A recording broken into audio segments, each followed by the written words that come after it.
Al-Habib Abdullah Al-Idrus Ibn Al-Habib Abu Bakar As-Sakran Ibn Al-Habib Faqih Al-Muqaddam Thani Al-Habib Abdul Rahman As-Saggaf Ibn Al-Habib Muhammad Mawalad Dawilah.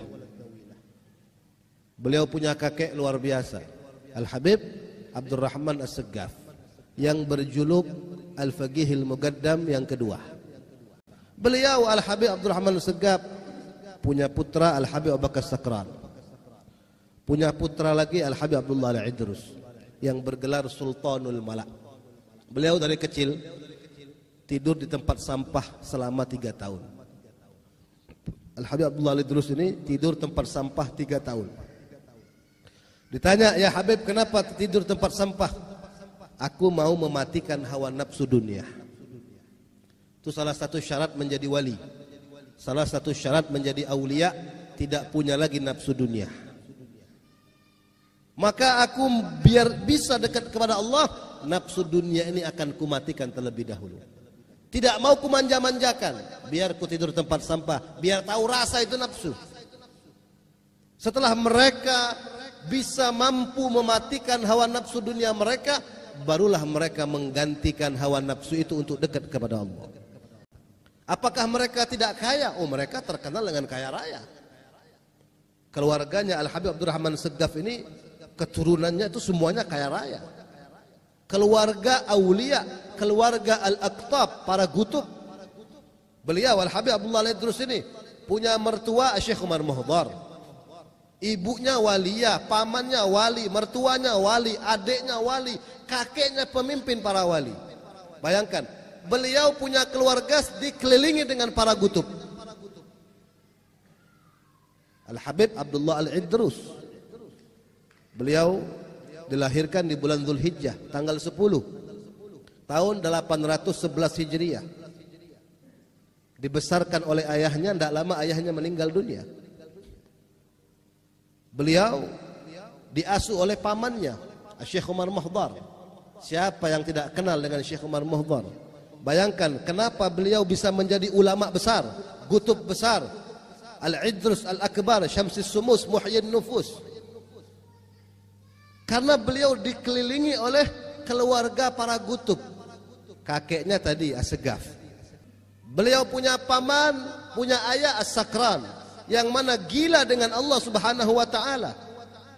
Tidak kenal lagi dengan dunia. Hanya Allah Subhanahu wa taala di hatinya semata-mata. Dibesarkan oleh pamannya Syekh Umar Muhdar, sekaligus menjadi mertua beliau. Dinikahkan dengan putri Syekh Umar Muhdar yang bernama Aisyah. Syekh Umar Muhdar ini enggak punya keturunan laki-laki. Beliau enggak punya keturunan laki-laki, semua anaknya perempuan. Jadi fam Al-Muhdar yang sekarang dari mana? Itu Al-Muhdar dari Syekh Abu Bakar bin Salim yang bernama putranya Muhdar. Syekh Umar Muhdar paman beliau sekaligus mertua beliau. Bayangkan, Syekh Umar Muhdar ini saking magomnya tinggi, gutub minal aulia, nama beliau saja bisa dijadikan mainan oleh anak-anak kecil di waktu itu. Nama Syekh Umar Muhdar ini jadi mainan. Contohnya, anak-anak umur 7 tahun ya manjat tower, lompat sambil teriak, "Ya Umar Muhdar, ya Umar Muhdar," sampai di tanah enggak patah kakinya. Naik loteng di atas rumah, ya loncat bareng-bareng orang 10 sambil teriak, "Ya Syekh Umar Muhdar, ya Umar Muhdar," sampai bawah enggak kenapa-napa. Nama Syekh Umar Muhdar dijadikan mainan oleh anak-anak, dijadikan mediator, dijadikan tawasul, perantara untuk menyelamatkan diri mereka. Magam yang tinggi yang sangat luar biasa. Itulah mereka, itulah mertua beliau. Sehingga beliau menikahkan dengan Al-Habib Abdullah Al-Idrus karena beliau bisa melihat bagaimana keponakannya ini akan menjadi seorang gutub, pemimpin raja. Al-Idrus, singa daripada raja, pemimpin ahli tasawuf, pemimpin ulama pada zaman tersebut. Sudah dikasyaf, sudah dilihat. Bahkan Sultanul Malak, beliau pernah kedatangan tamu. Al-Habib Abdullah Al-Idrus ini pernah kedatangan tamu. Tamu ini jamaahnya Syekh Abdul Qadir Al-Jailani. Syekh Abdul Qadir sudah wafat, sudah meninggal dunia. Datang ke Tarim, ke Hadramut, murid-murid Syekh Abdul Qadir Jailani bertamu. Salah satu jamaah bertanya, "Ya Habib Abdullah Al-Idrus, mana yang lebih mulia, engkau apa Syekh Abdul Qadir Jailani?" Dengan ketawaduannya beliau menjawab, "Tentu yang lebih mulia Syekh Abdul Qadir Jailani." Tatkala beliau mengatakan yang lebih mulia Syekh Abdul Qadir Jailani, ada yang mengetuk pintu. "Assalamualaikum." Dibuka, "Waalaikumsalam." Siapa yang datang? Syekh Abdul Qadir Jailani. Dengan izin Allah beliau dihidupkan kembali. Duduk di depan para jamaahnya seraya berkata, "Demi Allah, yang lebih mulia daripadaku Al-Habib Abdullah Al-Idrus. Ana barruha wal Habib Abdullah Al-Idrus bahruha." Saya ini daratan, tapi lautannya Al-Habib Abdullah Al-Idrus. Maqam yang sangat tinggi yang Allah berikan kepada beliau. Bahkan beliau ini terkenal dengan gemar membaca kitab-kitab Imam Ghazali. Ya, jadi ini ciri ya. Salah satu ciri, salah satu tanda Ahlus Sunnah wal Jamaah senang dengan kitab-kitab Imam Ghazali. Ya, Al-Habib Abdullah Al-Idrus, magomnya yang tidak bisa kita ceritakan, itu paling senang baca kitab Ihya Ulumuddin. Bahkan beliau menghafalnya. Beliau selalu memuji Imam Ghazali. Bahkan beliau pernah suatu hari memberikan sayembara. Siapa yang bisa menuliskan aku kitab Ihya Ulumuddin dengan tulisan yang bagus, yang rapi, akan kuberi hadiah. Apapun yang dia minta, aku beri. Siapapun. Maka datang Syekh Bakathiri. Beliau menulis, ikut sayembara. Beliau tulis kitab Ihya Ulumuddin dengan tinta emas, menggunakan kulit-kulit domba, kulit-kulit unta, dibersihkan, ya, ditulis beberapa jilid.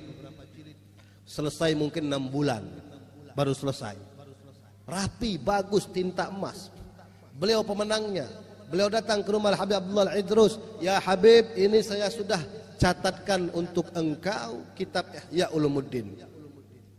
Dilihat Habibnya, subhanallah, tinta emas, rapi, bagus. "Maka apa yang kau minta akan kuberi sesuai janji." "Ya Habib, aku minta satu, aku minta masuk surga sebelum mati." Ini permintaannya berat ini. Ya, siapapun yang ngadakan sayembara seperti ini nggak bakal mampu kecuali wali. Minta masuk surga sebelum mati.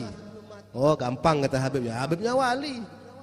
Ya, beliau pakai jubah Al-Idrus itu warnanya hijau. Beliau pakai jubah. Orang dulu kalau lengannya ini, kumnya ini panjang-panjang, besar-besar. Ya, terutama ulama sufi. Ya, dimasukkan kepala Syekh Bakathiri ke dalam ininya, kumnya, masuk kepalanya. Dia lihat surga, nyata. Ada bidadari, sungai mengalir, istana, kursi, semuanya. Tidak lama dilepas sama Habib Abdullah. Udah, jangan lama-lama. Ya, cukup sudah. Nanti ketagihan lagi, mau masuk surga lagi, mau cepat-cepat mati lagi. Udah cukup kata Habib. Luar biasa. Jadi bayangkan, beliau bisa memberikan para pecintanya masuk surga sebelum mati. Bayangkan, setiap malam Kamis kita baca ratibnya, insya Allah masuk surga bersama beliau. Beliau diwafatkan di kota Hadramut, lagi dakwah hari Minggu tanggal 12 bulan Ramadan tahun 865 Hijriah. Jadi beliau tuh masih muda meninggal, umur 54 tahun. Tapi magamnya luar biasa. Ya. Salah satu muridnya Al-Habib Abdullah Al-Haddad. Loh, Bib, kalau saya lihat tahun beda jauh. Habib Abdullah Al-Idrus itu hidupnya 700 tahun dibandingkan Habib Abdullah Al-Haddad. Habib Abdullah Al-Haddad baru 300 tahun. Antara Habib Abdullah Al-Haddad dan Habib Abdullah Al-Idrus itu jaraknya 600 tahun. Kok bisa jadi murid? Nah, ini pertanyaannya. Karena Al-Habib Abdullah Al-Haddad, sahib Ratib Al-Haddad, beliau dibawa ibunya tiap hari ke Zambal. di pemakaman Zambal di kota Hadramut di Tarim. Ya, dibawa ibunya wali juga, waliyah. Duduk di makamnya Habib Abdullah Al-Idrus. Duduk di makam bawa kitab. Beb, saya serahkan Abdullah untuk jadi muridmu, Beb. Ya, ngomong sama kuburan. Ya beda, bukan kuburan maling, ini kuburan wali. Ya, para aulia itu bal ahya inda rabbihim, mereka itu hidup. Di kuburan juga mereka hidup. Jadi Al Habib Abdullah Haddad belajar dengan Al Habib Abdullah Al-Idrus dalam keadaan nyata walaupun jaraknya 600 tahun. Itulah wali. Nah, makanya mudah-mudahan kita sampai semua ke Hadramut. Dikatakan di antara makam Al Habib Abdullah Al-Idrus ya, menuju makamnya Habib Abdullah Al-Haddad raudhah min riyadil jannah. Taman daripada taman surga. Jaraknya tidak jauh. Misal di sini makam Al-Idrus, nah di depan itu makamnya Al-Haddad. Jadi kita disunnahkan berjalan seperti jalannya pengantin, ya. Kecil-kecil langkahnya, tapi sambil baca doa, sambil meminta. Dikatakan 70 hajat dikabulkan antara Al-Idrus dan Al-Haddad. Ya, makam Al-Habib Abdullah Al-Idrus raudhah min riyadil jannah ke makamnya Al-Habib Abdullah Al-Haddad. Nah, itu luar biasa mereka. Para aulia, para ulama luar biasa.